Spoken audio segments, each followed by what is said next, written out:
plus de 4 ans que toutes les semaines, on met à disposition, je fais un mix de 60 minutes gratuit que j'offre aux gens. Et je suis très très fier de ces 230 épisodes. Pourquoi? Parce que je suis l'un des seuls DJ, alors je ne peux pas dire le seul parce que je ne veux pas enfoncer les copains, mais je suis l'un des seuls DJ à offrir ça régulièrement. C'est-à-dire que je le fais toutes les semaines, même durant les vacances, les grandes vacances. Ça, je m'arrange toujours pour en faire un d'avance ou deux d'avance et d'en refaire, tout ça. Bref, c'est la régularité qui paye et c'est pour ça que je suis bien classé aujourd'hui dans les classements iTunes. Là, je suis encore numéro 1 des podcasts musique, là, ce matin, j'ai regardé, tu vois. Et la version vidéo, c'est un petit peu différent. C'est mes voyages. Quand je vais jouer sur un festival en Australie, je trouve ça sympa d'emmener une caméra et de filmer un peu pour montrer un peu comment ça se passe en Australie. Mais pas que le côté clubbing, mais aussi le côté un peu social. Et c'est un podcast qui existe depuis 2005, donc depuis 4 ans à peu près aussi. Mais qui, j'en publie pas un par semaine parce que j'ai pas assez de matière pour faire un film vidéo par semaine. Mais on en fait facilement un par mois parce qu'il y a toujours un voyage intéressant, un festival sympa. Bref, il y a pas mal de films vidéo qui sont en préparation et qui vont arriver dans le podcast.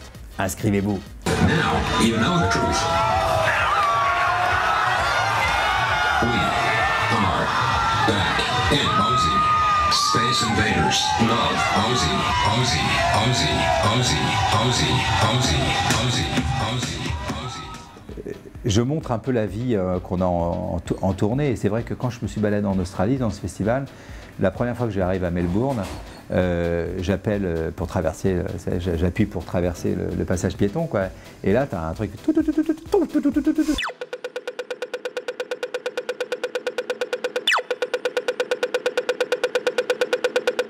comme ça qui veut dire c'est bon traverser. Oh, je suis putain, le son, mais c'est mortel. Je dis hop, je monte à l'hôtel, je prends de quoi enregistrer. J'ai toujours un enregistreur pour moi, un enregistreur audio. Et j'ai enregistré ce son-là, qui est donc le son qui indique aux personnes malvoyantes qu'ils peuvent traverser la rue. Donc c'est un son que tous les Australiens connaissent par cœur, parce que tu as ça dans toutes les rues d'Australie. Donc j'enregistre le son, je remonte vite à l'hôtel et je commence à mettre ça dans mon ordinateur et je commence à produire un titre. Et au final, je fais un titre qui s'appelle Street Sound et qui reprend donc plusieurs fois le passage avec ce bruit du feu. Et l'après-midi, je jouais à Brisbane ou à Melbourne et donc je vais sur scène et mon deuxième titre, je mets ce titre-là et quand il y a eu le bruit du signal, tous les gens se sont regardés et quand le titre est reparti avec la rythmique et tout ça, ils ont hurlé et c'est un très très fort souvenir pour moi parce que j'ai dérivé un bruit un peu urbain qui est dans leur univers urbain quotidien pour en faire un titre. J'ai beaucoup de plaisir à repasser ce titre en club et c'est vrai que quand je vais en Australie, je suis obligé de le jouer parce que tous les Australiens connaissent ce titre et disent hey, you are the man with the sign of the red sign. Et ils veulent à chaque fois que je passe ce titre.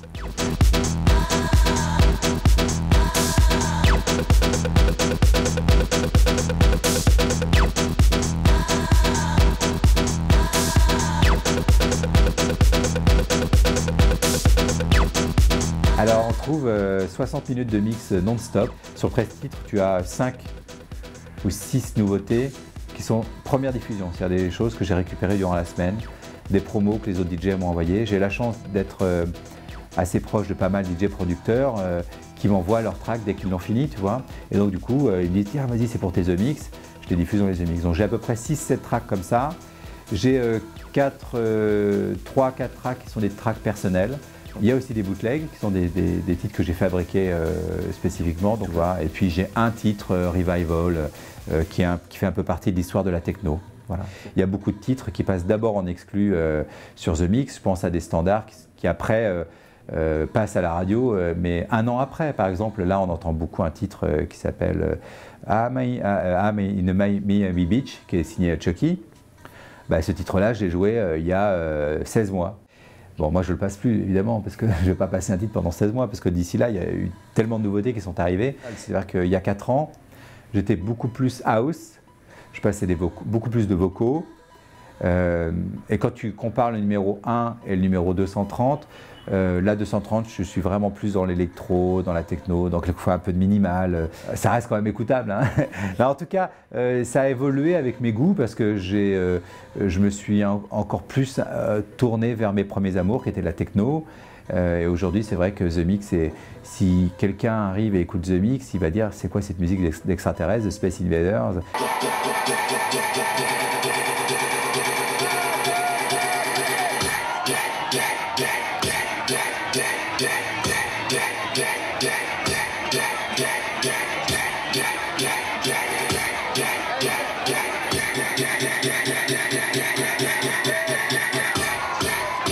Alors comment on fabrique un The Mix? D'abord, je reçois 60 à 70 promos, une nouveauté par semaine.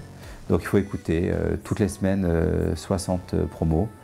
C'est quelque chose qui prend pas mal de temps parce que, bon, en 4 secondes, tu arrives à écouter quand même un morceau, savoir si ça me plaît et si ça me plaît pas, ça pourrait rentrer dans The Mix ou pas. Mais il faut quand même écouter tous ces titres-là. Je vais te dire, je fais le choix, c'est uniquement mes oreilles qui font le choix. C'est-à-dire que j'écoute tout. J'écoute aussi bien les inconnus que le dernier Laid Back Luke ou le dernier Eric Prydz. J'écoute tout. Si j'aime, je prends. C'est pour ça qu'effectivement, j'ai donné la chance à être exposé médiatiquement à des gens qui étaient inconnus, qui m'envoyaient leur maquette.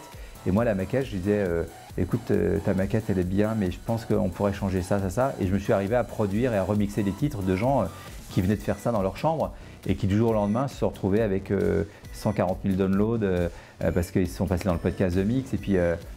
Et c'est vrai que je suis très fier, par exemple, d'avoir découvert des titres, des gens comme Arnaud Coste, comme Arias avec le Magenta, et qui a été proposé sur le forum d'abord. La version maquette a été proposée sur le forum. Et ces gens-là se sont rencontrés via mon forum. Et puis après, ils m'ont envoyé leurs titres et j'ai diffusé dans le The Mix. Oui, je suis très fier d'avoir mis un peu la lumière sur des artistes qui le méritent, quoi. Si eux, ça peut leur permettre de vivre leur passion comme moi, je vis ma passion au jour le jour, alors je serais très heureux, quoi. Toutes les semaines, je reçois, alors en ce moment c'est beaucoup, on reçoit plus d'une centaine de photos de toute l'Europe, du monde entier, maintenant beaucoup des États-Unis, qui se réveillent un peu maintenant, depuis qu'il y a une version internationale. Je choisis toutes les photos parce qu'elles arrivent dans mon ordinateur, dans mon laptop, tu vois, et dès qu'il y a des photos qui ne me plaisent pas, je jette.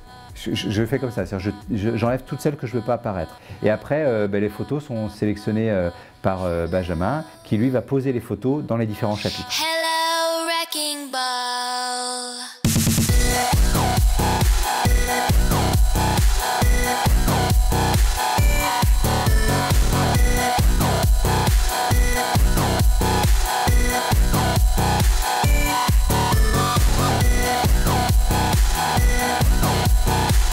Moi, quand je fais The Mix et que je produis The Mix, j'imagine vraiment la personne mettre ça à fond chez lui et inviter des potes et danser. Et pour lui, c'est un DJ qui... C'est comme si je m'invitais chez lui, tu vois. Donc c'est vrai que c'est un peu le profil des gens qui veulent découvrir un peu la musique électronique sans avoir à se soucier d'aller faire un mix, d'aller chercher des titres. Et qui sont prêts à accepter le fait qu'il y ait des jingles, parce que c'est vrai que j'ai pas mal de jingles qui viennent toutes les 2 ou 3 minutes. Disons que ces jingles-là permettent une identification qui protège un petit peu les artistes.